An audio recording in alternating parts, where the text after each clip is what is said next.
Some Kenyans older than my own father and who claim to have been in committee prison with Field Marshal Dedan Kimathi have claimed that if they are given an opportunity, they would go to committee prison and identify the grave of Dedan Kimathi. I would tell you, it is far more easier to go to the nearest river with a bucket and try to drain off all the water in that river. If you succeed, then you will find Dedan Kimathi's grave. As of now, I can tell you that we have to consider that Dedan Kimathi's grave will never be identified. Let us accept and let us move on, especially after his widow died. You know, we are going on. There is the next generation and next generation. Yes, they have attachment to him. But the person with the greatest attachment was the widow. My own grandfather, whom I was named after KHWATENGE, I was shown his grave. But when the land was subdivided and so on, very few people can identify my grandfather's grave, who died around the same time as Field Marshal Dedan Kimathi. But as I was growing up, for people who come from my area, we have something called omutoto. There's a tree called omutoto. So I can identify my grandfather's grave. My stepbrother, Richard, dug a borehole near my grandfather's grave. So if I go there and use my GPRS, I can go and identify my grandfather. Those days they used to bury somebody inside the house. So when I was young, I used to see a circular thing and I would be told this was his house and he was buried inside the house. But as things go on, of all KHWATENGE's grandchildren, living grandchildren, I'm the only one who can identify his grave. Others, you ask them, they say this is the general direction. So KHWATENGE died 3 years after Dedan Kimathi, and it cannot be found. I've also done, it also goes with interest, I've also been to Riruta satellite area where I was shown where Principal Chief Kinyanjui was buried. The day I have a recordings of his where he was buried, but from the road.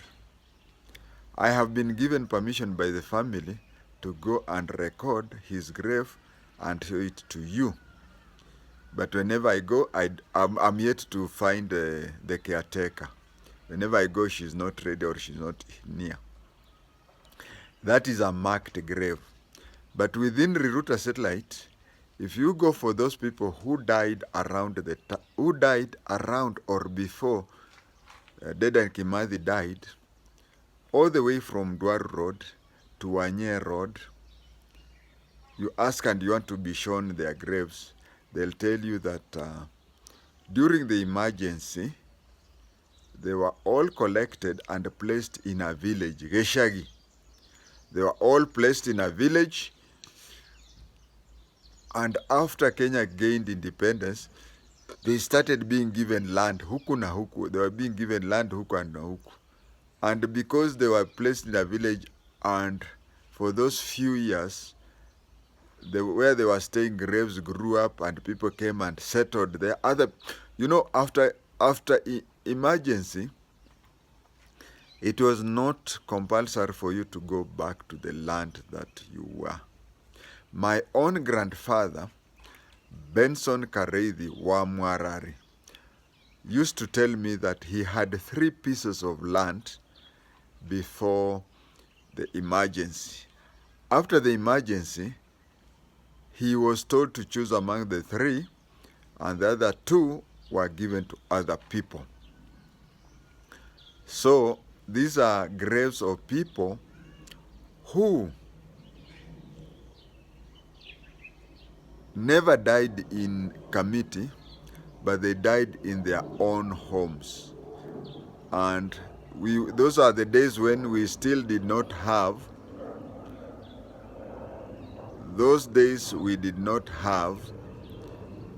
a cementing of graves. If you go to Lenana or you go to Bunyala Road, there are graves of people who are buried in 1939 up to 1945 during the Second World War. Their graves have been cemented. But we Africans, we used to place somebody in a grave and inaenda namna hiyo. Then let us look at Dedan Kimathi. Dedan Kimathi, when he died, what was his relationship with the government, with the then government, the government of the day? According to the British government, this is somebody who was a criminal. To us, he was a freedom fighter, but to them, he was a criminal.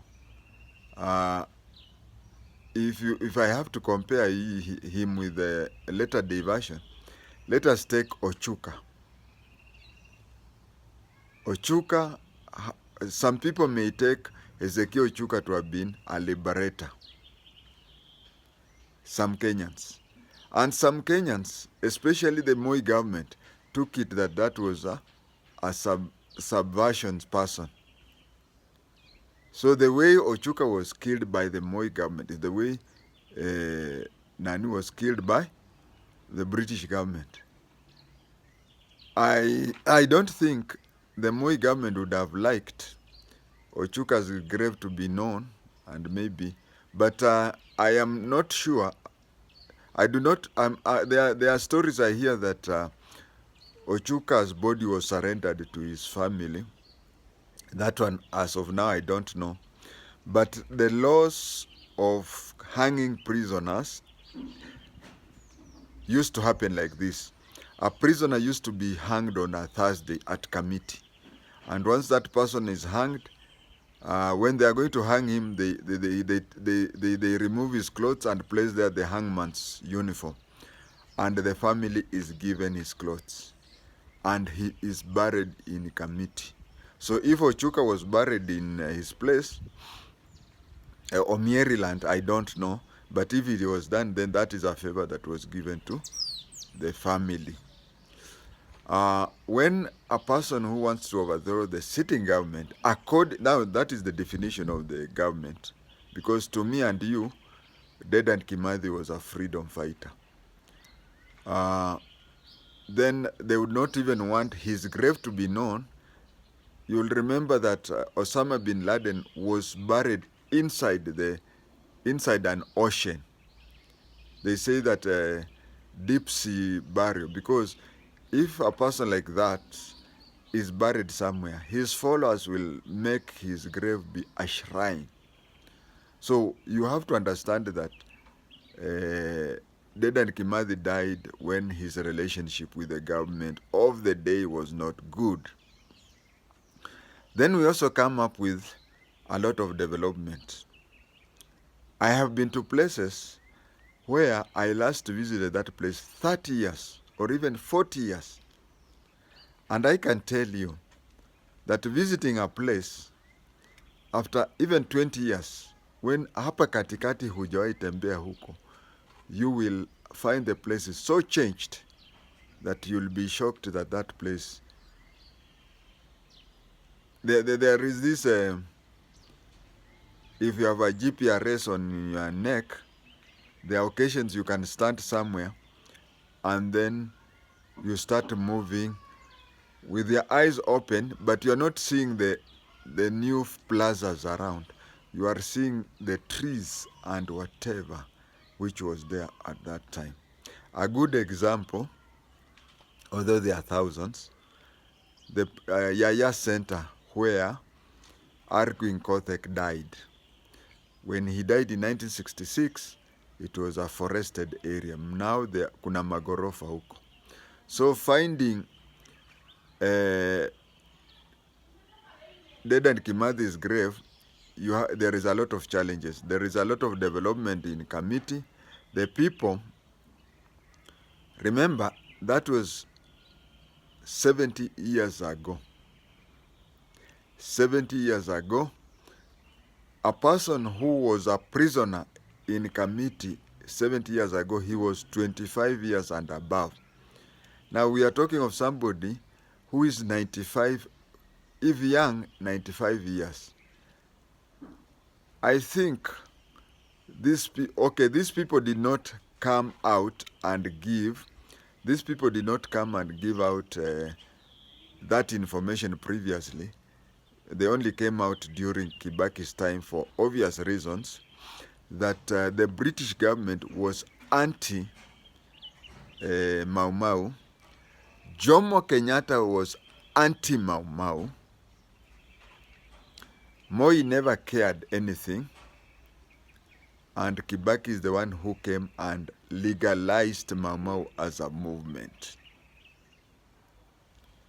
So if Kenyatta would have been like Kibaki, pro Mau Mau, then we would have found a lot of things, including the grave of Dedan Kimathi. I would want to place the final part of this conversation on how Kimathi is connected to my father. My father, the late LANDO, LANDO was very good in typing. Even before he joined the police, he learned typing while studying in Uganda. And during school holidays, he could not come back to Kenya, so he would go to a nearby secretarial college. So when he was employed, he was so good in typing, and he was sent during emergency time. He was working at Nanyuki. He was working at Nanyuki Railway Police, but due to emergency issues, he was rushed to Nyeri, specifically Mukurweini Police Station, where he used to do a lot of typing. And the case file that you'll find at the museum or National Archives, recently the British government returned the case file. My father is the one who typed the case file. The Mau Mau cases were dealt by Wazungu inspectors, but Constable Lando is the one who was given those statements to type, and they were typed and placed in the case file. So my viewer, I can just assure you that if you're one of those people who would want to find Dedan Kimathi's grave, accept and move on.